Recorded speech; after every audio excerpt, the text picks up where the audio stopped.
Yeah, I just realized now I'm testing the helmet mount. It didn't work really well lah, but I managed to find a workabout to it. Instead of using the clip to tighten, I I just tie a knot using the strings, instead of using the clips, because the clip's not very strong, or maybe I never put it in properly, so now it feels a lot more sturdy. And today I do about 17 or 18 orders already on foodpanda. This is about 10 hours or so of work, which is not bad compared to, you all know my past results. Grab has been atrocious, especially on weekdays. So I hope Panda really can have consistent earnings, I would say. So this is like a New Year update for myself. I swapped to Panda on the last few days of the New Year. So like around 29, 30. Until now, with all their bonus and stuff, right, I have about 600 plus, almost $700, which sounds like a good sign, but sometimes you get very tired. The jobs really come non-stop, but weekdays slow down a bit.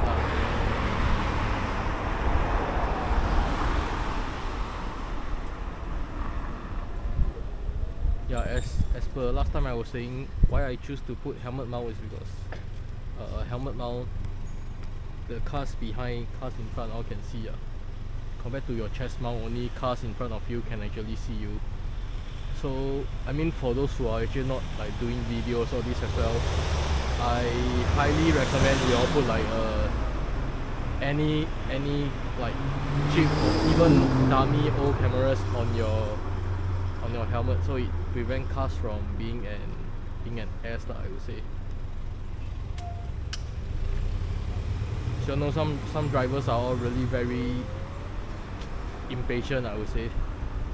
I was a driver myself, so sometimes I understand the frustration, but now that I rode an e-bike, I am riding an e-bike, and now I still drive, so I feel that drivers need to be more patient, and especially they don't really care about like the 1 meter distance thing, the 1.5 meter distance from a cyclist. Maybe not they don't care, but a lot of people will forget after it's like what we always say, we go for the test, go for basic theory, final theory, we get our license, we forget all the theory shit already. So it's good if you go and like have some refresher, especially now a lot of e-bikes. And even what my friend, there's this rider who said also, if you all want people to how do I say, they want people to like, he feels that like riders should be allowed back onto the pavement, and then you should calculate the number of injuries, deaths, all this.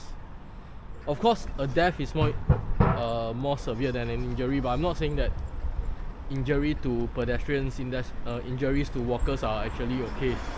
But if you go and calculate, like go and look at the sum, is there somebody behind actually doing all this? Like the sum of the number of injuries and deaths from pedestrians getting hit by a e-bike, PMA, e-bike, whatever, bicycle also, versus the number of e-bikes riders who died because of going on the road. Sometimes things are not within our control. It's the same thing as a motorcycle. We cannot control, like it's dangerous. Motorcycle is always more dangerous than a car, but e-bike has the same risk as a motorcycle, and even worse because we are smaller and slower. So I really do agree with my friend, like say that the rider friend who said we should be allowed back on pavements. You, of course, with restrictions, to maybe certain restrictions like speed and all this, there must be a regulation and how do I say it? And the priority should always go to pedestrians, because that is their only way of walking. Compared to us, we can go on the road. We have the, let's say when we have the option to go on pavements, then it doesn't make sense already. They should give us we should give them the right of way lah. Give the pedestrians the right of way.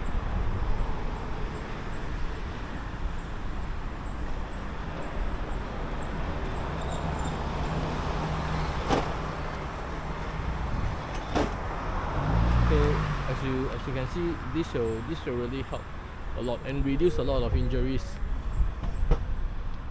By then, I feel that less people will actually modify their bikes.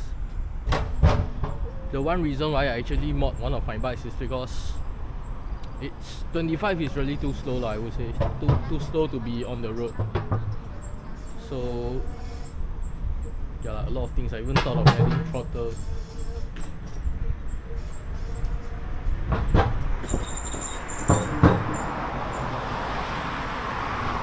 And the reason behind adding throttle is because sometimes you stop, let's say on a slope, and then you try to go up again. You stop on a steep upslope and then you try to go up again. It's almost impossible to pedal already, because you need to cycle the first 1 or 2 rounds before the pedal assist actually kick in.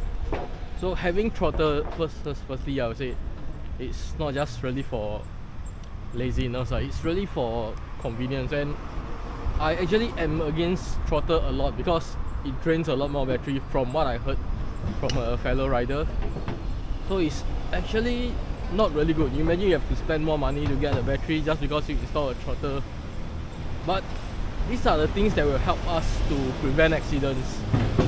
The increasing the speed, I feel at least 35 km per hour. But of course, if they were to keep this rule, then it will be very hard for the Mobot or whichever company, YY e-bikes, Maximal, SG, all this. They have to imagine they have to record and they have to calibrate everything to set to 35 km per hour. So I feel that best way is to keep it status quo at 25 and allow us to go back on pavements. Yeah, so you guys can let me know what you think about like my New Year thoughts on the whole e-bikes accident thing and the going on pavements, the fines and all this. The fine is actually quite hefty at $600 for going on pavements, and because it's 2 offences lah. It's speeding and going on pavements illegally. So it's like 300 plus 300, $600. Really, the GST money you all get last year all gone just because of this one offence. Is it worth it? So if really they go and recall and look through all this, I feel it will help e-bikes riders a lot more. Like, I actually saw a rider previously who was going to warehouse that he said, I rather pay a fine than to die on the road. We are all doing this to feed our families. It's not like we are doing this for fun. We install throttle, we make it faster just for fun. It's all for our own safety, for us to make money as well. And we are making money for our safety. If not, why would I care to install those like signal lights? But that's really thanks to Grab Adventures. He really helped me out a lot, and even with the installation. If not, I swear I really don't know how to install all this, and so many wirings, man. He spent like so many hours on that. If it was me, you leave it to me, I might spend 12 hours or more.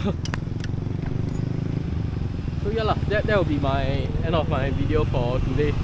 And Happy New Year, happy belated New Year to everyone. So I see you guys again in my next video. Take care, bye bye.